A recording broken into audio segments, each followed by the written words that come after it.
Whoop whoop, hello and welcome to another episode of Coffee Catch-Ups Espresso.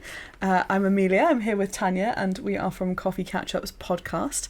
And today we are talking about the joyous subject of books. Amelia, you love books. I really love books. Can you hear the excitement in my voice about talking about books? I every year when it comes to Christmas and birthday presents for Amelia, part of me always wants to buy you a book because I know you love books so much. But then I'm like, what books has she already read? And if I buy her a book, I can guarantee she'll have already read it. So I don't know if I've bought you, but I've bought you one book because it was such a curveball book. Yes. I knew you wouldn't have read it. And no, it does sound like, I've still not read it yet, but it does sound like a really great book and I am very excited to pick it up. But books generally are a really great shout for me. Either that or just Waterstones vouchers. I'm also very down with that. Have you been to the Waterstones in Piccadilly in London? I haven't. It's like on my bucket list. I think it's the flagship store for Waterstones. It is seven stories of books. Dreamy. Just it's a dangerous shop to go in because it is amazing. Even the Waterstones in Plymouth, I mean, is pretty good, right? Like, I could spend such a long time in there, and I have before. Like, I've just been in town and I'm like, oh, I'll just go into Waterstones, and then like just an hour later she's still looking at books. I know. I also love that they sell board games. Yes, they have a good variety of board games as well. And the stationery is nice as well. I've not Some of the notebooks stationery. are beautiful. They're really nice. Big up Waterstones. Yeah, big up Waterstones. We love Waterstones. I do also love an independent bookshop though. Yes, like, of course. Oh, gorgeous. The bookstop in Tavistock is so cute. Yes, because you go up the stairs. It's like windy and creaky. I know. It's just what a bookshop should be. Oh, there's also a great one on the Barbican that sells second-hand books. Yes, and it's. I think it's a Tudor building actually. It's a really old building. It's beautiful, and the smell when you go in is brilliant. The smell of books. Do you have a Kindle? I don't have a Kindle. I much prefer a physical book. What about when you travel? When I travel, I tend to take one book with me because I'm actually surprisingly quite a slow reader. So like, unless I'm really, really into a book, in which case I'll read very quickly. But like, it takes me a little while to get into it. So I'll read the first few chapters quite slowly, and then like depending on the book, maybe about halfway through, I'll speed through it because I'm hooked at that point. Yeah, I'm the same. Yeah, but I think reading is quite important actually. Would you agree? I absolutely would. I have an interesting story. If you don't mind me sharing about reading. Please do. Is that all right? Oh, thank you, Amelia. So I'm dyslexic. I think I've said it before. Yeah. But when I was growing up, it was quite challenging reading. I really didn't enjoy reading because it was so difficult. Really struggled to read. But today, I'm still dyslexic. I still struggle to read, but I love reading. Yes. And I have to say that most of the credit for that has to go to my mother. Come on. Big up, Pam. Pam is great. You don't want to meet her in a professional capacity because that means you'll be very poorly. She's an intensive care nurse. But what she is more than that is she loves literature and she loves books. She reads a lot. She's one of the few people that I will...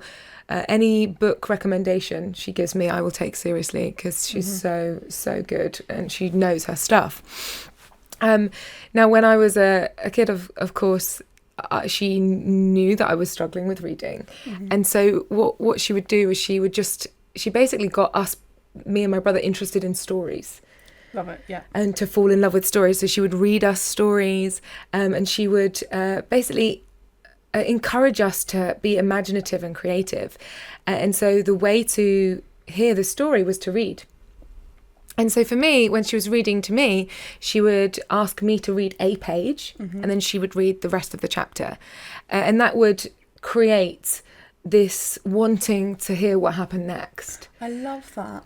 And because of that, I went, oh, there's a purpose to reading. It's not a chore that I have to do at school.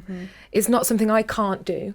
Yeah. It's something that's going to take me a bit longer, but the story is worth it. And because of my mum, I fell in love with stories. And because of that, that's why I love reading, because I want to know the story.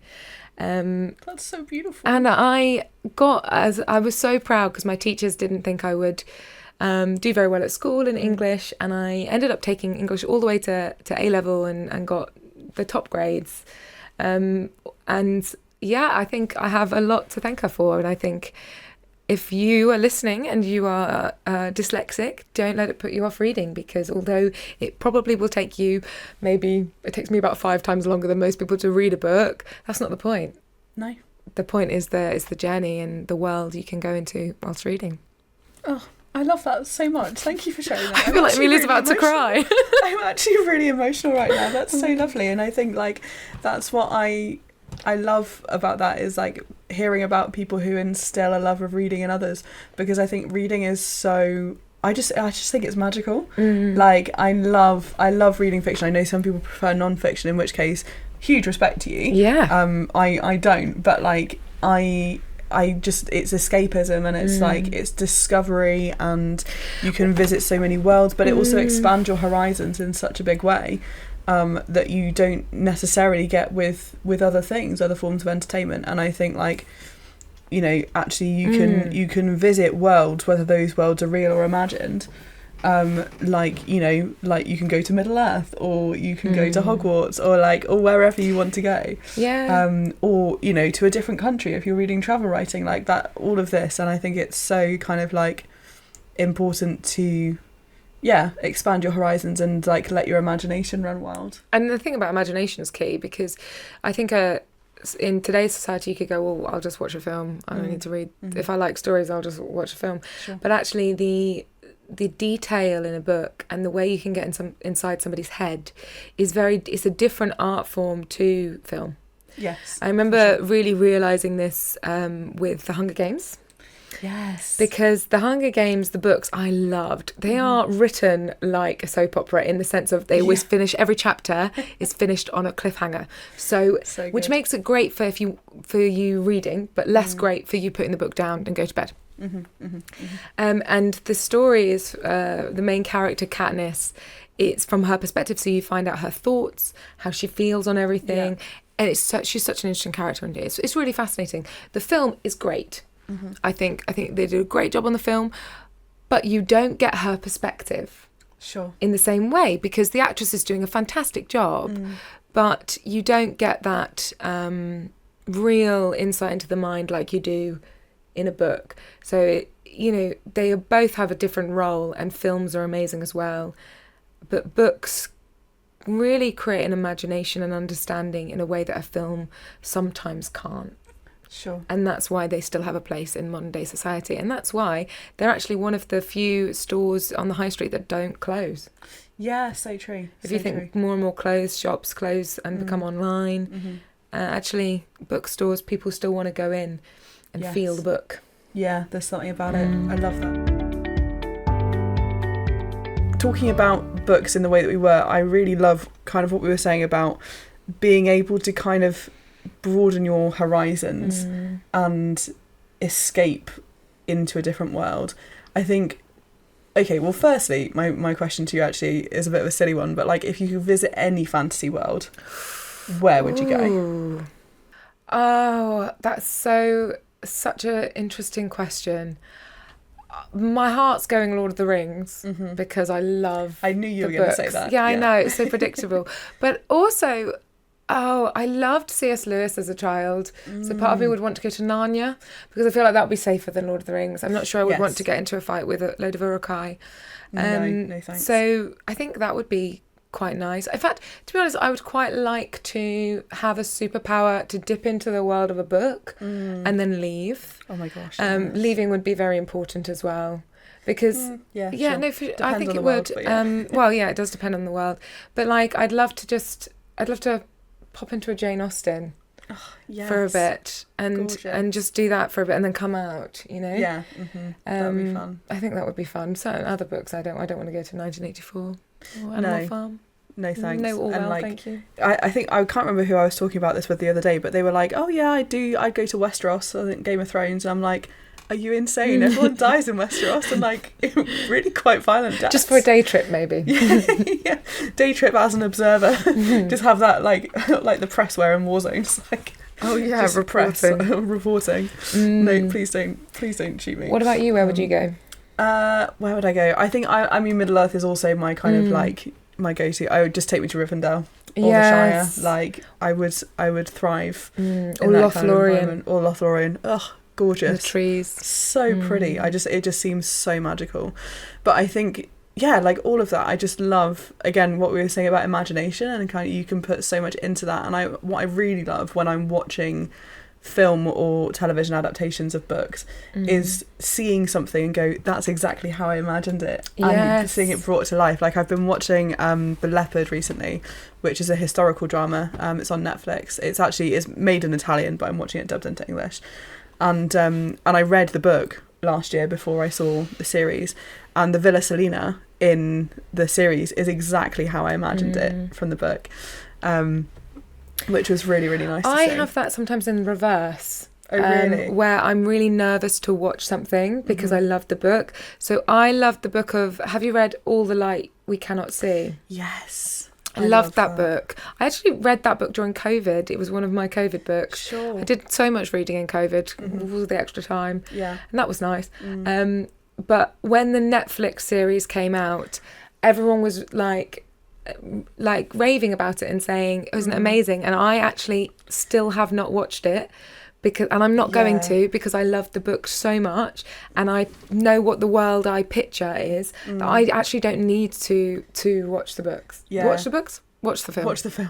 You know what Watch I mean? The series. adaptation. Yeah. I think I would agree with you on that, actually. I read the book and then I watched the series, and don't get me wrong, the series is very good as a standalone thing, but it does not have the same emotion as the book. Because that book is so beautiful. It's so beautiful. Fully recommend to anyone who hasn't read it. It's so good. And I think there was a lot that was missing from the series that you got in the book.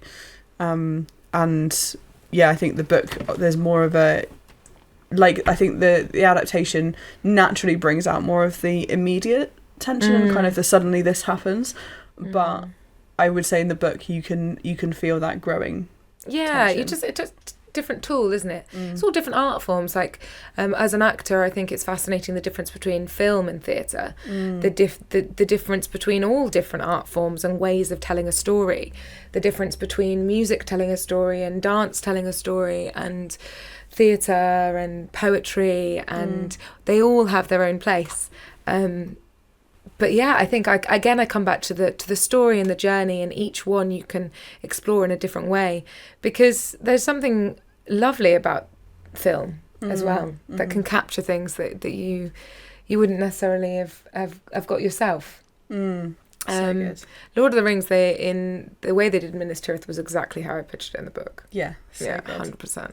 So, yeah, see, I mean, I read Lord of the Rings after I'd seen it, so I was imagining things, but then also, as in, I was imagining things as I saw them in the Peter Jackson films, but I also I think Tolkien's descriptions are really interesting. I love the one description that's stuck with me for years and years since I read it, and it's been maybe 10 or more years since I read Lord of the Rings, like, the description of when Frodo and Sam are standing behind the waterfall, and he describes the colours, which I just think are absolutely amazing, and like the way that he describes it, and I just love that, like, the way, it's such a talent that writers have for writing those kinds of descriptions that make it so vivid in your mind, even if you have seen the film and, you know, there's a completely different depiction, or just what we would see as a very normal, yes, that's a waterfall and there's stuff behind it, like, you don't think about it, but the way that writers can make you think about it in a completely different way is really interesting. I also think it's really fascinating how different people read, because and different people will pick out on different things, because part of reading is also you skim bits, like and because it's especially me, as being dyslexic, there are bits I sort of don't take in, and other bits that you do. So reading a book is a really personal thing, and you're not going to get the same thing. I've read Tolkien, and I can't remember what you're talking about with the waterfall. No, but sure. For you, it's this really, like, etched into your brain image, and that's what's beautiful about books, is that you get to choose your own, like, visual journey, whereas with a film, that's what the editor, the writer, the director and the actors are all doing, and the DOP, director of photography, and that's what they're doing, and that's their vision of it, which is also amazing. Yeah, totally. But the book is such a personal thing, and I love it. Books have started so many conversations on tubes when I'm in London. Yes. So as I've explained before, I'm part in London and part in Devon, where I live. But whenever I'm reading a book, that is the most likely time that I will have an interaction with somebody on the tube. Either that or someone's lost and you help them. But yeah, so many people have, like, oh, tell me about that book, or that's really interesting. And I think that's cool. That's the power of a book. Rather, if you're sat on your phone, no one's going to strike up a conversation. Tell me about your Instagram feed. Like, it's not quite the same. And if they did say that, you'd be like, no. Yeah, exactly. I know. I've been sat in cafes before, and I think I remember distinctly being sat next to reading Jamaica Inn by Daphne du Maurier. Oh yeah. And I just heard the lady next to me talk about her. She was like, "Oh, my daughter's," but she was talking to the person that she was like with. She wasn't talking to me, but she was like, "Oh yeah, my daughter's been to Jamaica Inn in Cornwall," and was talking about it with her. And like clearly they'd noticed the book that I was reading. Do you know what I mean? And then we started a conversation. It was really interesting. But no, I love it. Do you have any book recommendations for us? Oh, so many. It's hard to know where to begin. I've got so many favourites, but I genuinely love most of the work of the author Pat Barker. Yes. Now, so good. I studied one of her books, The Ghost Road, when I was doing A-level English literature. And normally, with a lot of the books that you have to study, you end up having a slight love-hate relationship with them. Whereas you're like, I had to do exams on this, and therefore I associate this with having to do something I didn't necessarily want to do. But even despite that, I still love her work. She writes quite crudely. So if you don't like maybe quite blunt language and sometimes a overly descriptive thing of something you didn't really want to picture, that can happen at sometimes. But in general, her storytelling is phenomenal. And I read The Silence of the Girls last year, or the year before, and the subsequent 2 other books that follow in that series, and I was gripped. I mean, it's all about the fall of Troy. Obviously, there have been many, many, many versions, historical fiction of the fall of Troy, etc., etc. But what's beautiful about this is Pat Barker explores in Silence of the Girls the women who are left behind after war. What happens to the wives and the daughters of the people who were killed, of the losing side, and it's really well done. I didn't necessarily think it was going to be as gripping and amazing as it was, but I really enjoyed it. So that's my first recommendation. I have many. I'm going to hand over to you for your next one. Sure. So I really like reading fantasy, so I've got a couple of fantasy recommendations. The first one is The Will of the Many by James, I don't know whether it's Islington or Islington, but that is an excellent book. It's sort of, if you imagine ancient Rome, but kind of with a magic system, that's kind of the vibe that we're going for in this fantasy world. But in the book they call it Caten or Carten, and it's basically, if you imagine, the world is basically run on human will, so you can imbue your will into a certain object to make it do something that you want it to do, and you can also cede your will to somebody else, and that makes them more powerful. And this empire is run by this sort of hierarchy of people who have different levels of power. It's a bit Black Mirror. A little bit, yeah. It's quite a complicated system to get your head round as well. But the story follows Vis, who is an orphan from a conquered territory, and he hates the system, does not want to cede or use will at all, and he basically gets adopted by a wealthy man and put into this academy. And it's all, he discovers a lot of secrets about the hierarchy, is what they call the system, about the hierarchy, about the academy, about the principle of the academy, that kind of thing. It's really, really good. It's part of a series. I don't know how many books it's supposed to be, but that's the first of the series. Thoroughly recommend. It is a chunky book, but my goodness, the twists in this book had me on the edge of my seat. It was an absolute roller coaster. So I can recommend The Will of the Many by James Islington. If you want to, I will add it to my extensive list of things I haven't read yet. The second book is out, but I'm one of those people who needs to have, if I've got a paperback of the first book, I need a paperback of the other books, and I can't bring myself to buy the hardback as much as I want to read it. So I do have to wait till the paperback's out, which is very sad. Do you have another recommendation for us? Oh, yeah, I do. It's been on my top list of books for many, many, many years. I have not read it for a while, and I'm afraid to do so, and I'll explain for why. It's called A Thousand Splendid Suns Ugh, I've recommended it before. I love book. it. It's always on like my top list. It's such a beautifully written book. It's by Khaled Hosseini. I think that's how you pronounce his name. Do apologise if that's wrong. The same author who did The Kite Runner.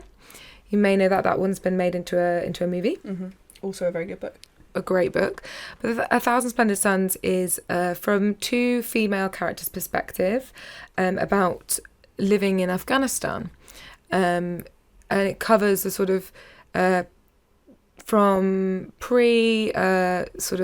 Soviet Afghanistan through to the Taliban occupation, and then to when the US briefly liberated Afghanistan from the Taliban.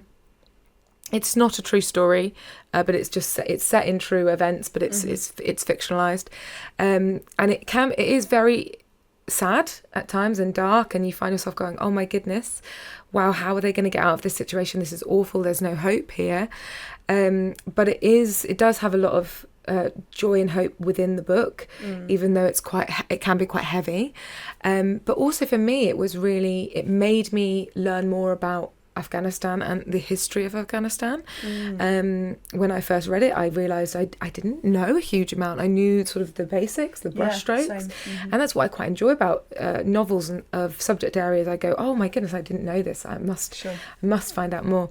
But I haven't read it since the Taliban have reinvaded Afghanistan. I can't bring myself to do it because I think that will add a different edge to it. So at some point I'm going to, because it is a beautiful book, and even despite that, it's still worth, I think it's worth reading to really understand kind of what it's like to live in that particular regime. But yeah, it was really, really good, and it's beautifully written, and I love all of Khaled Hosseini. Thank you. Yes. So that's my other one. And on a lighter note, I'm going to be very brief with this recommendation. A lighter comedy one, which I think is a film as well, is The 100-Year-Old Man Who Jumped Out of a Window and Ran Away. It is a brilliant comedy. If you have not read it, it's fantastic because he just ends up in all of these very important world events, and I don't want to spoil any of it, so just go and read it. It's so good. Amazing. But yes, I also think there's a film, but I haven't seen it, and I don't remember it doing particularly well, so just read the book. Sure. Over to you. Great recommendations. Oh gosh, I mean, again, I have so many books I want to recommend.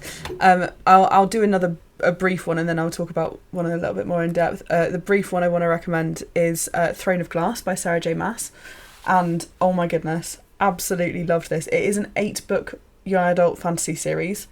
It's a lot, but stick with me. It's very good. It's one of those that sort of took TikTok by storm and all of this, and I sort of read it off the back of that. But my goodness, it's excellent. It takes a little while to get into it. Sort of similar in a way to The Will of the Many. We're talking, young assassin who's trying to bring down the system a little bit. So a little bit. There's a theme here, Amelia. A little bit similar themes. Has she got an issue potentially?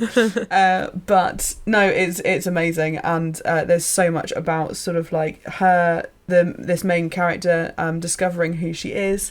And also accepting who she is, which I won't spoil. But it's great. You've got sword fighting, you've got dragons, you've got romance, and the final book, Kingdom of Ash, is phenomenal. I cried at this book because the emotions that are caught up are just so amazing. So yeah, thoroughly recommend Throne of Glass. The other one I want to recommend you is Run Baby Run by Nikki Cruz. This is one for people who maybe like some non-fiction. So this is a true story of Nicky Cruz's life. Basically, he was involved in gangs in, I believe, New York in the 1950s, and did some really seriously awful things. Had a really, a really difficult life in a lot of ways. But he met this man called David Wilkerson, who was a Christian and a preacher, and he invited Nicky Cruz to a meeting about Jesus, and I think Nicky Cruz actually threatened to kill him a couple of times. Was seriously not up for going to these meetings. But David Wilkerson persisted, and eventually Nicky Cruz did go to a meeting and became a Christian. because he discovered Jesus, and he met Jesus, and it's the most phenomenal turnaround. The story is really, really powerful.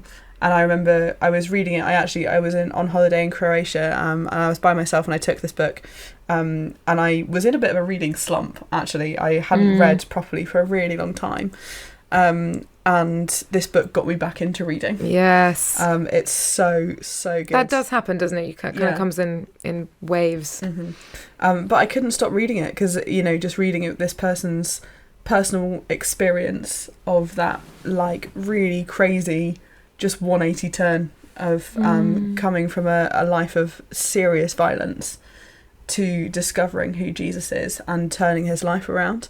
And he doesn't go from, this awful violent man to a perfect man. But you can see really easily the difference that it makes having Jesus in his life. Yeah. And it is an excellent book. So yeah, can thoroughly recommend Run Baby Run by Nikki Cruz. Amazing. I'm going to look it up. Have not read it. Please do. Add it to my list. Hello and welcome back to Coffee Catch-Ups with Amelia and Tanya. We are talking about books. We have talked about the joys of reading, why it's so important, and we've also recommended you some. We also didn't want to stop recommending you books, so we're not going to stop recommending you books, because books are just so great. Yeah. And there are many, many wonderful books out there. One of which I'm going to recommend to you now, which is Daphne du Maurier's House on the Strand. Daphne du Maurier. You love a bit of Daphne du Maurier, honestly, don't you? she is... potentially my favourite author. She's amazing. I love the way she writes. I've got many of hers in hardback. They're pretty design that they do that kind of like drawings so good. on. Like the gift editions. Yes. They're so nice. I love them. But yeah, House on the Strand is amazing. I think Daphne du Maurier's writing is so gripping because it takes you in right from the off. And House on the Strand was that for me. Like from the first line, I was like, I'm invested in this story. It's a weird kind of like almost like time travel-y one, which for her is a little bit like, a little bit out there. But yeah, obviously Daphne du Maurier set in Cornwall, which we love. And I just think her writing is so gripping, so thrilling. She keeps you hooked all the time because you just don't know what's going to happen. And she's not light and fluffy with it. Like she, you get to the end and you still don't kind of really know what's going on. Like often she will end on a total cliffhanger, which is infuriating, but it's such a brilliant way of writing. And The House on the Strand, I can thoroughly recommend. I think it's brilliant. Great. Yeah. Amazing. So good. Have you got another recommendation for us? I do. It's a book called Redeeming Love by Francine Rivers. And so, as you may know, if you listen regularly to Coffee Catch-Ups Espresso, that both Amelia and myself are Christians. But normally I have beef with Christian novels because quite often they don't do it for me. No, sure. Quite often they're a bit preachy, or the story doesn't grip me in a way, and I just go for a non-Christian novel. But Redeeming Love is one of the most beautiful books. It is essentially a retelling of the book of Hosea in the Bible, but with a lot of creative license. Yes. Heavy emphasis on creative license. It's essentially the Redeeming Love book focuses on the female, lead female in that book of the Bible, who is, unfortunately, she comes from a really tough background in prostitution, and it tells her story about how she comes to know Jesus. And she is probably one of the most flawed characters. And this book just takes you on this real journey of how she goes from real unfortunate circumstances and becomes this really hardcore person who's very harsh to survive. And it just shows you this beautiful journey of how through her husband, but also the Lord just gently changes her. And one of my favourite things about it is I don't know many authors who can write the voice of God as I've experienced the voice of God. Sometimes people think of the voice of God as this booming voice that the Lord speaks and we all tremble. But actually, in my personal walk with the Lord, I've experienced it so much more gently as a sort of whisper. And I think this book really captures a lot of that. Yeah. And I'm not doing it justice because it's such a good story, and I would give it to Christian and non-Christian alike because the story is amazing. Yeah. And it's got a really good ending as well. And I'm not going to spoil the ending. Good. But I recommend it, and I've actually bought several so I can just give them to people without any worry about them returning it. Yeah, so good. I know you have this issue with giving out books. Oh yeah, I don't tend to lend books out because I have, the couple of times I've done that, I've either never gotten them back or they've been returned to me in not a very nice state, and I'm very precious about my books. Yeah. But Redeeming Love is, I can confirm, is a phenomenal book. If anybody wants to read it, like, I really, really recommend that. Yeah, it's really good. They did make it into a film. I haven't seen it. Me neither. But yeah, I recommend reading it rather than watching it. Definitely. Even though I've not seen it, so I don't know why I said that. But I'm sure the film's very good. I'm but sure the it book is obviously the original and is excellent. So if you do like a good book to read, and if anybody really, really wants a copy and cannot afford one, I have 3 that I'm willing to give away. amazing, even better. Coffee Catch-Ups Podcast at gmail.com. Absolutely. If you want a copy of Redeeming Love. Whoop whoop, hello, welcome back to Coffee Catch-Ups Espresso with Amelia and Tanya. We've been talking about books today, so we thought that we would theme our snack chat around the topic of books. And the topic is fictional snacks that we would completely demolish if they existed. Absolutely. I have gone down the road of, if they didn't have the crazy side effects that they do, Oh, yeah. I would absolutely go for anything in Willy Wonka's Chocolate Factory. Oh, yes. Mate, honestly... Like, how great does a Whipple Scrumptious Fudge Mallow Delight sound? I mean, amazing. Sign me up. Absolutely. Sign me up. I also low-key want to swim in the chocolate river. Oh my gosh, yeah. Totally. Although I think that would be, the idea of that is probably better than the reality. Yeah, it would get, I think if you're, yeah, no. I'm fighting really hard not to sing the Augustus Gloop song. And it's now in my head. You're welcome. But yeah, thanks for that. But yeah, like, so many great things. And also, like, the 3-course dinner chewing gum sounds really interesting. Yeah, I don't know how I feel about that one. It's not one I would go for. Like, I wouldn't go for like a savoury chewing gum usually, but I just want to say I've done that to have the experience. Do you know what I more want to do from Charlie and the Chocolate Factory is I want to ride the elevator. Yes. That would be amazing. Can you imagine? That would be so cool. That would be so great. But yeah, and anything really, without the crazy side effects of turning into a massive blueberry, like anything from Willy Wonka's Chocolate Factory Love that. would be great. Also, the Wonka film, you know, the Thundercloud chocolate that he gives her, that sounds really great. Yes. Yeah. So Also, I'd good. just love to have a Wonka chocolate bar. I feel like Yeah. it's crazy on the... Do you remember when the Tim Burton version came out and they released a load of Wonka chocolate? They did. I think I probably did have one, but I can't never remember. had one. Like, we were not allowed one when I was a youngster. That's so sad. And I'm so, sorry. yeah, it's okay.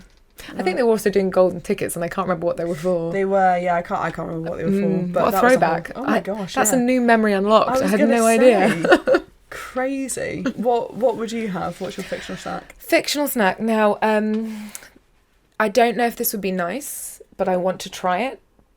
I want to try green eggs and ham. I want to try them. Sam, I am. Yeah.